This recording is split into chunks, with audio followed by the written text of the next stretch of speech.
Yo, yo, yo, yo, what's up guys? I'm so excited today kasi mag-unbox na naman tayo ng sapatos. So hindi na tayo mahilig sa music, sa gadget, sa kotse, mahilig din tayo sa sapatos. At ito yan, unbox ko today guys, isang classic shoes. Isa to sa mga natrepang kong OG shoes. So pang hinihintay natin guys, tara, tignan natin yung tinutukoy kong sapatos. Let's go! So guys, so ito yung box niya. So it's from Nike Swoosh. So ito yung gusto kong box. Orange box, Nike Swoosh, Nike Swoosh. Dito sa gilid yung pangalan ng sapatos, saka yung size. Sa ilalim natin special, just Nike, check, Swoosh, Air. At sa taas guys, isang malaking Nike Swoosh. So tingnan natin guys kung ano yung nasa loob. Let's go! Siyempre, may paper. And yung shoes. Look! Nice. Wow! Pwede, no? Solid. So guys, so this is the Nike Air Max 1 Chilla Red 2.0 colorway. Look! Wow! Ganda. Nike Air Max 1. Gaan? So guys, so ito yung aking latest cup, si Nike Air Max 1 Chilla Red 2.0 kung tawagin, or in white University Red colorway. So ang SRP ng mga Air Max 1 is 7,895 pesos. Pero may mga nakikita ako mga premium na Air Max 1 around nasa 8,000 to 9,000. So depende sa colorway guys. Like I said, isa to sa mga classic OG shoes na mabibili nyo today. So actually, daming colorways na nirelease ang Air Max 1, pero isa to sa mga nagustuhan kong colorway. So merong Chilla Red 1.0 dati, which is mas darker tong gray part na to compared dito sa ngayon na parang medyo light siya. And Air Max 1 guys, like I said, classic, dinesign ni Tinker Hatfield, 1987 pa guys. And nung nakita ko guys, dati siyang running shoes, and that time excited ang lahat dito sa Air Max Bubble unit na nilagay ni Tinker Hatfield. So parami ng parami ang Air Max ngayon. May Air Max 90, 97, Air Max Plus, 270. Pero Air Max 1 para sa akin ang pinaka cool, pinaka magandang tingnan. So marami ako nakitang collabs ng Air Max 1, from Para to Atmos.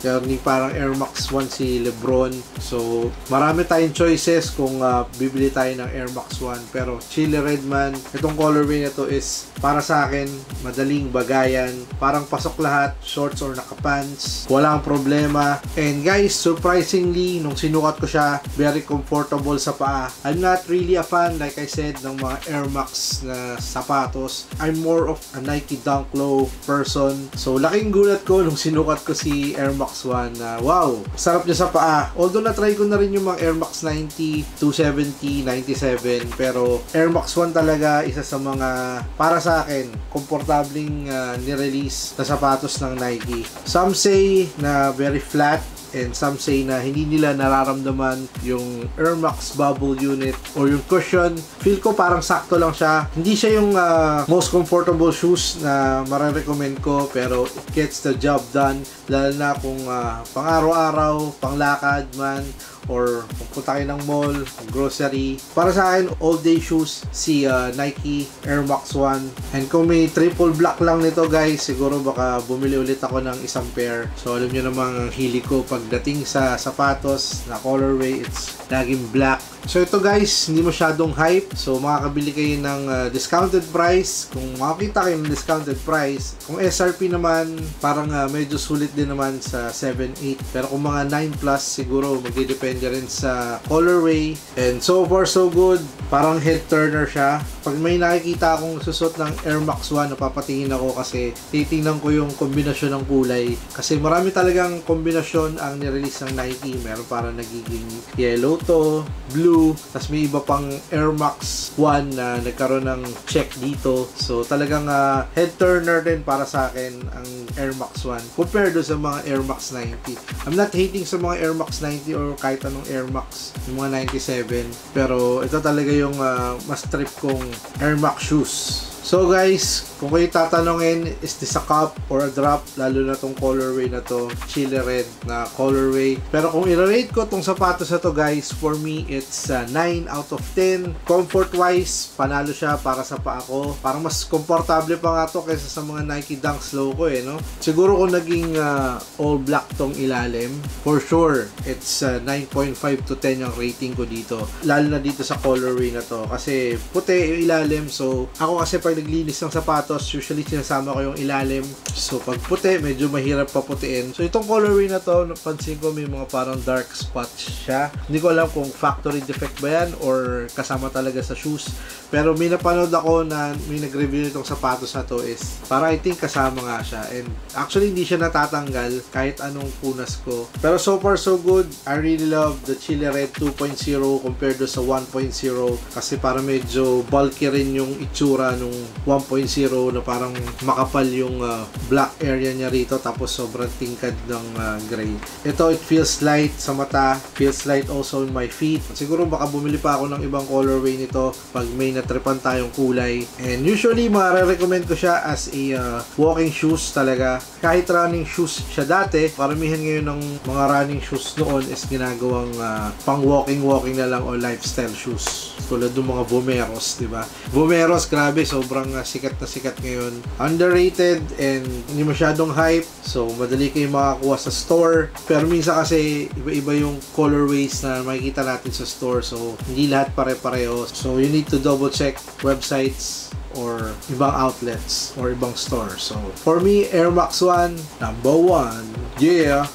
So guys, yung upper niya, so this is a mesh. So very nice and malambot. Then itong black part na to feels like a suede. So very nice yung pagkakalagay ng suede. Pati dito sa kanyang gray part. And itong swoosh. And ito yung flat style laces ng Air Max 1. So wala siyang kasamang extra lace. So very nice tongue. Very well padded tongue na may Nike check Air Max in color red text. Then sa insole niya, black na may Nike red Air Max 1 logo. So guys, ito yung famous foam ng Air Max 1. So malambot naman siya and like I said, comfy pag nilalakad ko siya. Syempre, Air Max Bubble na inspired daw from, andyan lang yung pangalan sa baba. So doon na inspire si Tinker Hatfield para gawin or yung design ng Air Max Bubble. So it's in color red.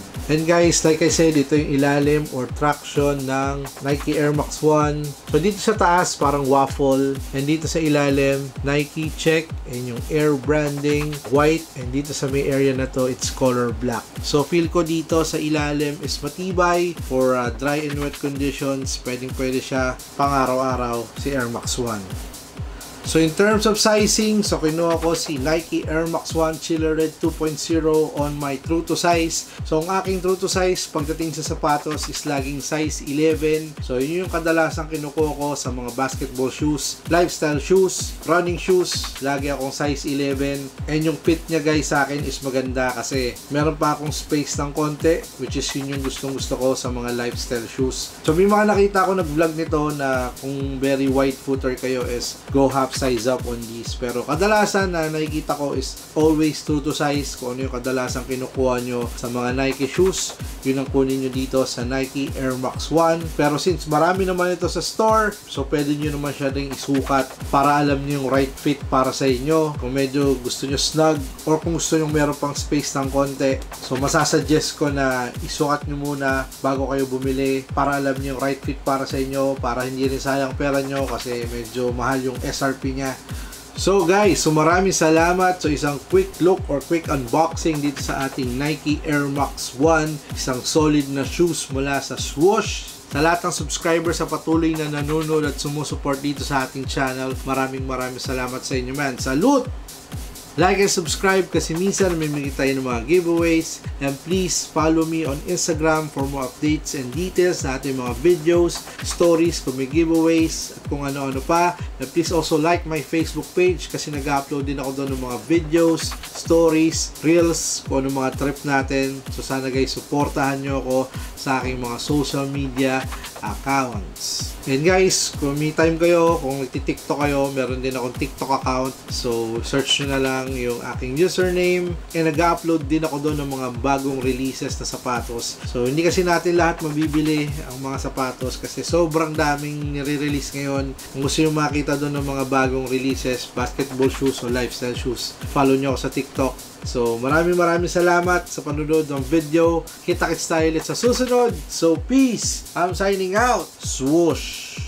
Nike Air Max. Brap! Brap!